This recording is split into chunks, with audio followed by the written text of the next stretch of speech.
is an eclectic store made up of several people that rent booths, and we try and bring in the most unusual things we can find. It's kind of a long story. We were looking for a little town to retire to in Arizona, and we were just headed back east with our travel trailer, and we happened to go through Superior and stopped, and we looked around.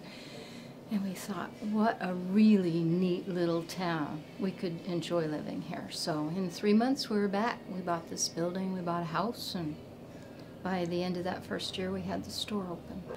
If they like the atmosphere, I have a lot of ladies mention that it's a very clean store.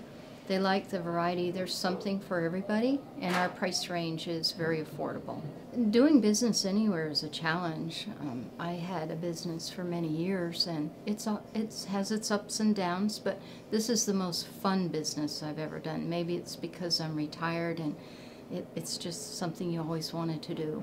I just think it's a little gem that many people don't know about, and it's because of who we are. And I think it's, you know, when I was a principal, it was the tone that you set for the school. That's the way it is here with Leslie.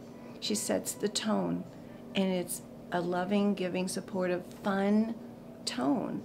And that's what you find at the Copper Gecko, along with all those unique things and great prices and quality merchandise. So come in and enjoy our store. You'll feel like home.